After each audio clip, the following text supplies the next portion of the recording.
Pray like it's already done. Hindi mo kailangang makita muna para maniwala.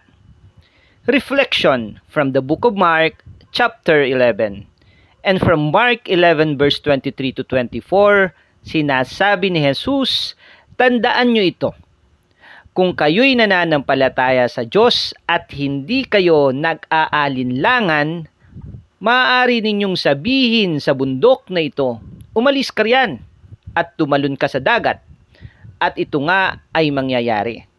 Kaya't sinasabi ko sa inyo, anuman ang hingin ninyo sa inyong panalangin, maniwala kayong natanggap na ninyo yon at matatanggap nga ninyo yon. Welcome to Morning Mirror, your daily reflection. Kapatid, nananalangin ka ba? Pero minsan may halong duda? Humihingi ka ba? Pero hindi ka sigurado kung mangyayari pa. At ang tanong, paano kung hindi prayers ang kulang, kundi paniniwala? Based on the scripture, ang sabi ni Jesus, kung kayo'y nananampalataya sa Diyos at hindi kayo nag-aalinlangan. As in, kung may faith ka at hindi ka nagdududa. Pwede mong sabihan or utusan ng bundok, umalis ka riyan, at ito'y mangyayari. Ibig sabihin, faith is not silent. Faith speaks. Hindi baka, kundi sigurado. Minsan, ang prayer natin, parang nakikiusap. Yung, Lord, sana.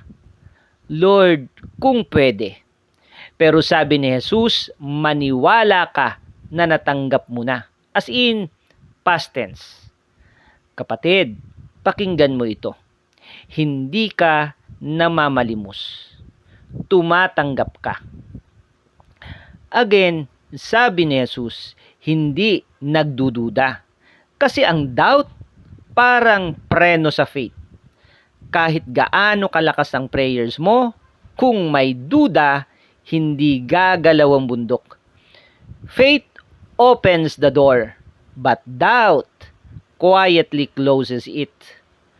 Sabi ni Jesus, maniwala ka na natanggap mo na. Hindi pa dumarating, pero tinatanggap mo na. Hindi pa nakikita, pero pinaniniwalaan mo na. And that is the real faith. Kapatid, napansin mo ba? Hindi sinabi ni Jesus kapag nakita mo na, saka ka maniwala. Ang sabi niya, maniwala ka muna. Bakit? Kasi kung hihintayin nating makita muna ang sagot, hindi na yon faith. Sight na yon. Madaling maniwala kapag nandyan na ang resulta. Madaling magpasalamat kapag natanggap mo na. Madaling magtiwala kapag maayos na ang lahat. Pero ang tunay na pananampalataya, naniniwala kahit tahimik pa ang langit. Nananalig kahit wala pang pagbabago. Umaasa kahit wala pang nakikitang sinyales. At baka ngayong araw na ito, may bundok kang kaharap. Bundok ng problema, bundok ng utang, bundok ng sakit, or bundok ng takot. Hindi sinabi ni Jesus na titingnan mo lang ang bundok. Sinabi niya, kausapin mo ang bundok. Hindi dahil malakas ka, kundi dahil malakas ang Diyos na pinaniniwalaan mo. Friends, hindi lang tayo tinuruan ni Jesus na mag-pray, kundi mag-pray na may paniniwala. Hindi lang humingi, kundi maniwala na tinanggap na. Pray like it's already done. Kahit wala pang result, maniwala ka nang meron na. At hindi ibig sabihin ito na kukontrolin natin ng Diyos. Ibig sabihin lang na nagtitiwala tayo na ang kanyang sagot ay laging nasa tamang oras. Ang faith ay hindi pagpilit sa Diyos. Ang faith ay buong pagtitiwala sa kabutihan niya. Faith speaks before things happen. Don't pray from fear. Pray from faith. Kung may doubt ka, may limit ang faith mo. Hindi pa dumarating pero tinanggap mo na. Faith is not waiting, it's receiving. Stop asking if. Start declaring it is done. Let us pray.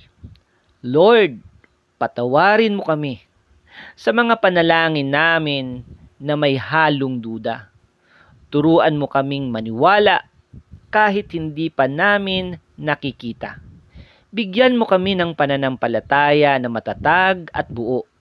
Tulungan mo kaming mag-pray na parang tapos na. Amen. Kapatid, tandaan mo ito. Hindi mo kailangang makita muna para maniwala. Maniwala ka muna at makikita mo.